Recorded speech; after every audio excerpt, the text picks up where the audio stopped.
go after Galamsey Financiers. AU Envoys charge Mahama.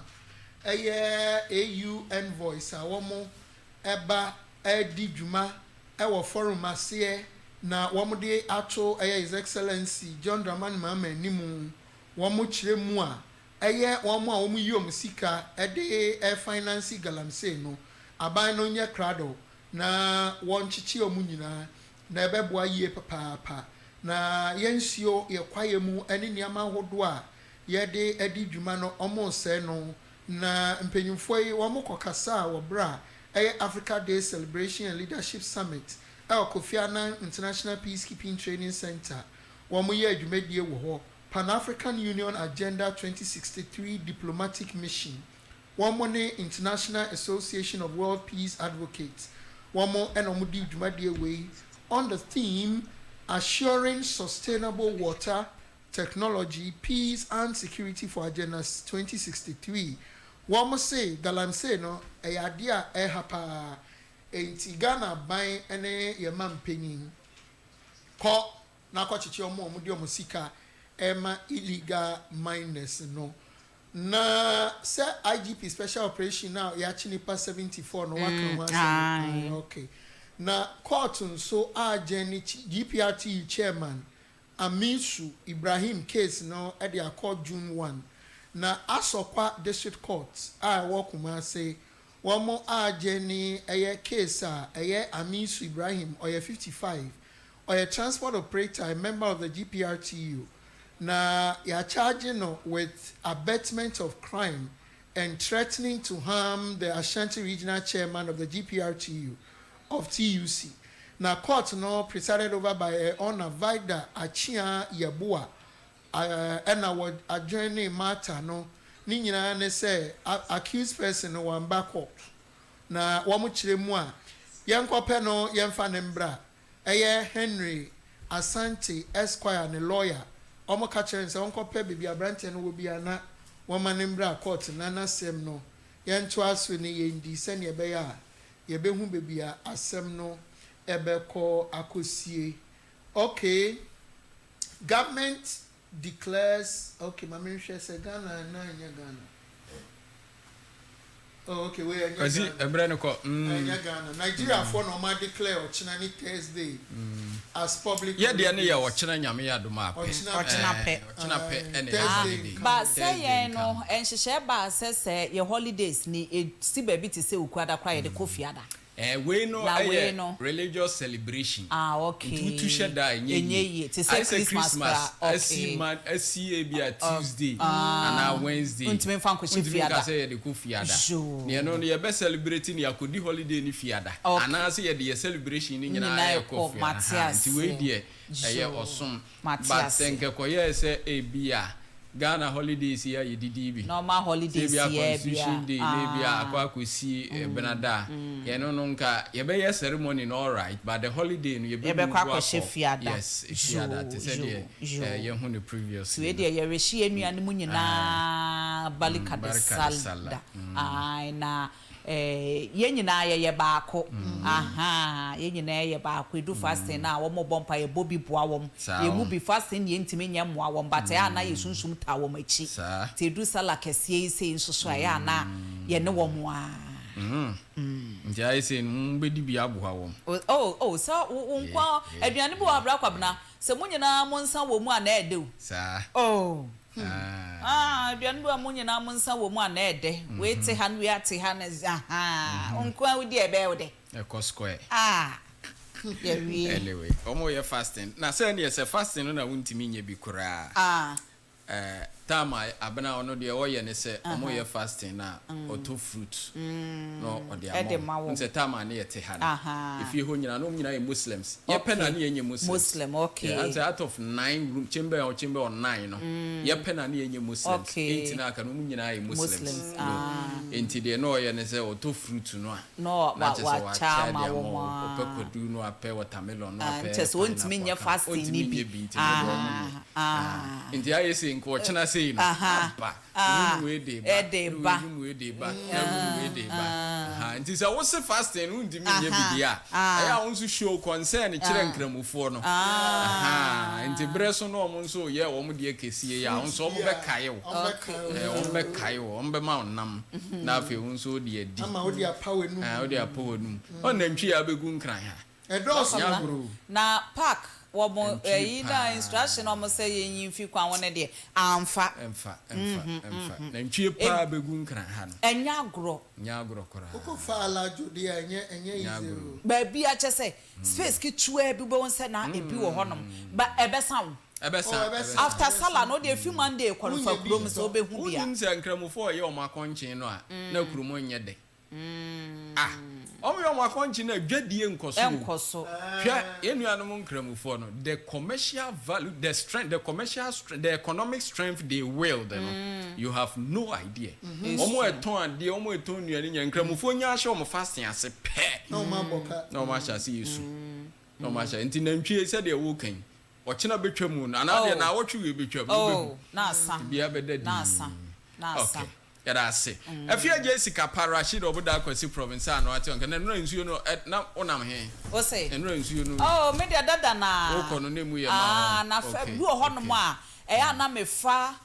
paraku okay na brakwabna jo paraku bridge no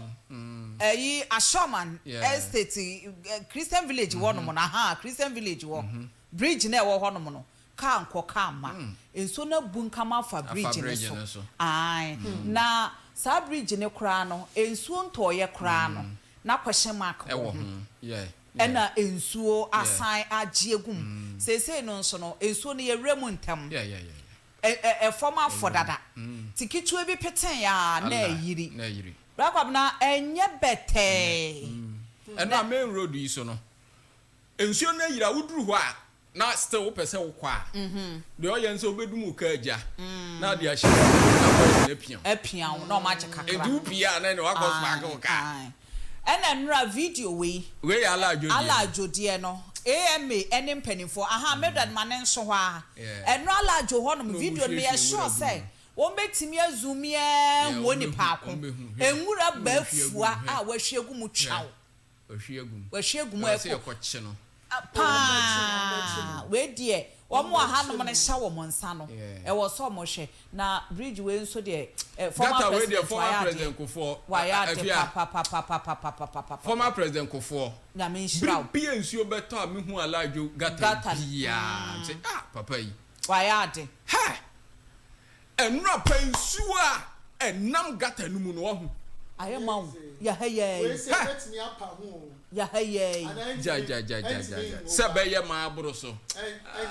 se enso ne tocho aso be 3 days ya se ne nra talk ese ne saa non stop dia wan ha isi also mo plan ye city yi me na onim alajo ya ye kan ye so fa kire ha di asafo den ye ho na o ye se okwa be ka junction unso cross alajo gata no baby affairs na cinema we ni wo no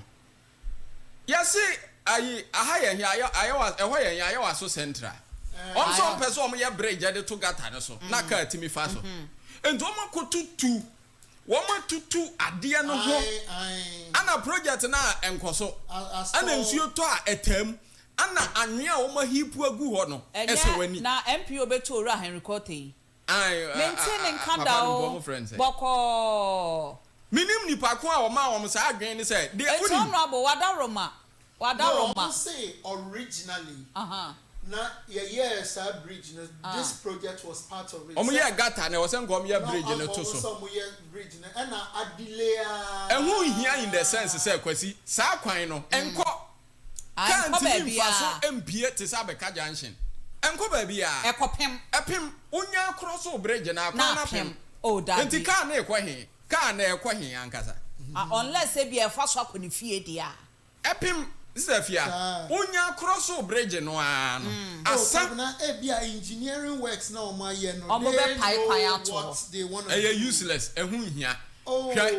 Bridge na ankasa. Na omo awa round obi a odi oduru ho no ma. Ene omo nkasa na busa wo. Omo kwa omo mfo aso. Na busa wo omo. Among so in the sense a coin in Joe. And so what is our area or not? Railway line no ting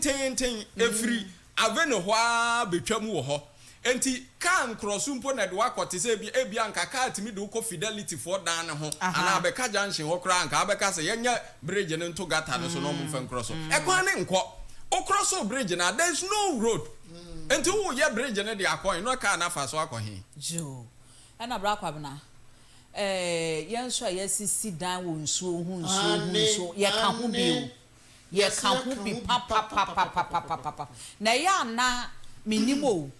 ensuo no bo ono ma wo kosi na nsuo ni ho enye obia pese ye kwakere na asase ye de na kwogina nsuo mu se twongon ni ye twama no no watua unless say bia nipa no ono ani mu sa ha ye nsuo mbatedan no be rezi enkenka no ai but say wo kwa akoto na ani mu sa ha ye nsuo mu pa dia because say no yesisi adan no wo nsuo hu enti no ensuo no ne kwan a wo se wo fa de kɔ no yesi no tubo se ne na mo mpata we obi 65 inches TV ɛna ensuo de na ekoywe asai enura nsuo Friday no ensuo yi kwan yi so malam kwan yi so oh na de da window level enti no se de afie ka no de di kan o kotasa in the name of your fans who means person tasa na misi dan ya no nkire se ba bia na wakwa sometimes I would drive pa na se wo hwe kwan na hwe baby enkrofo dan sisi na am say anti badwin bapa nyame ama na dwene ni nyansa ye be kire na asase we mu ono nso tini botom sika de ato etwa foundation ya si dan ya si ha think wo beka so be raise so obeye ne den sisi aban si demolition beba so what you say we ye bebo aban din na aban ba ye no abebubu ye dan ye gu na but e wo se won so hu se bebia wakwakosi wo dan no bebia wakosi wo dan na ne ya ne se ansa wo be affected no na bia ahoden sikasema fam apomudin afam ni bibia no apem into last no dance ye say te sem panatwen usika koma ema bi paraku bridge ni paraku ni shebe bia dan ne wona shebe bia dua ne wona shebe bia bridge no yes shebe bridge go yi bi no bi asia bwa tensa ekwa enti ensuo no ho odene ese wo ye wadwen so obekro so e de obekọ ntimi nkross moto bi nko ye so okross nya mrantie na ye ni capacity once okọ Denmark and some other countries almost streets no waterway absorb nsuo no ko asase na se rush masa rush nzo beka koto gba ne bia ko di bua kra na Denmark go ade ya ka ho asem afi bia we afi ya nsuo ya to ye yiri ya ye kan ebesesi na me kra de main road no sa ofanko to achimota ne no apaifa junction ho no jai ana minim kwa chesenti yentimi nya ho hwe gates na wo ho ni sha ena anwea no so no bra kwa na ye press mu ho a yensesa mustimba market ho no nkasa e wo se adwuma koso wo mustimba market ho jo se na nsan mu omo sore se ja enso so no Ghana yenko a ena se ye ka se pirikọ kakra na yensiesie ha ne ensa wonfa wo mra no bia adwa ye ha no ho ye de ne se se amanya o mani abre no omo plane ansa na development akọ ye de ye develop wie ansa na ya plane ye no so de wo ye saa de bia na I say ade na di kan ja unti udi mirika di akiri ye no emfa so what ya say na nka ye den no man ye timi ye twen nkrofo sisi dan ya ye bibia ye wie a hwe Accra to Kumasi Express Road ya wo mu beyi onim se e sha se fra blekuma cave mu ho onim se eye pedestrian pathway enti ye bebu dan ye wo benkum ni nifa nyina se ya amplane amaya dwene mu da tama President Mahama 1 omde ya lolo ba ya omka se ye beye BRT na ya create lanes e de ama no so munim se ya nya kwan ama na bra kwa bra sa wo koto asase and ye pony baby ne e wase ye dwi baby ni e bra kwa bra because ya plan no nso no sa wo koto asase a wo papers a ye de be ma wo no site plan no e wo mu Say be aha ye kwan adachi bia no se kwan ne ba ebetimi account dan eno so won sam na individuals no ye ne den ya no sa no de sa ban bre so na ban person oyi ni kwan a ono ni compensation ase bia because ho ye kwan a ohwe plan no a area ho nyina ye ma ke say ye kwan but you see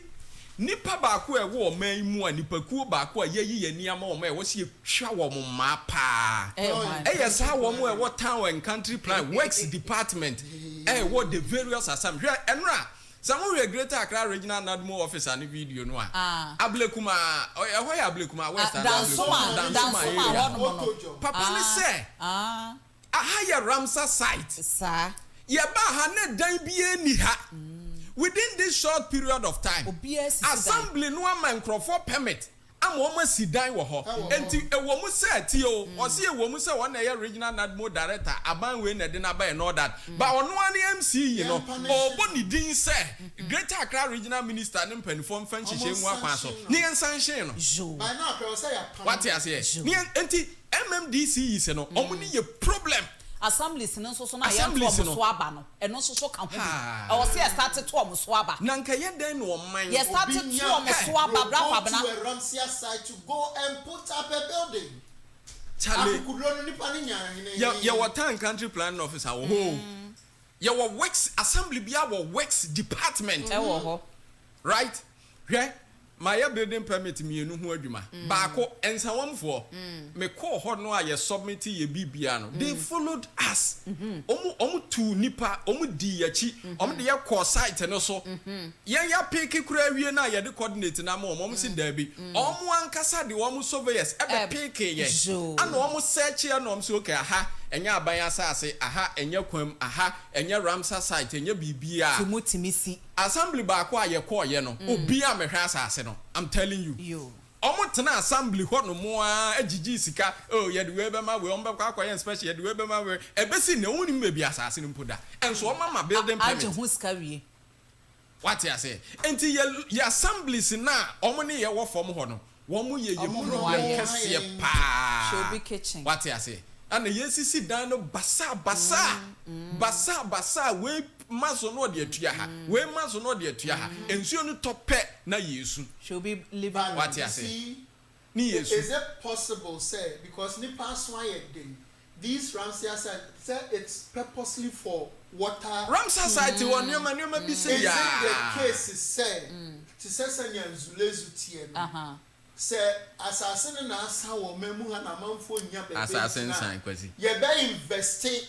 in engineering na ye betimi akasa okay munja background ma mumfa no tie bibia nhye mumma nsuo no mfa ase na ye left high rise buildings on it na nye possible Accra Nzulezu you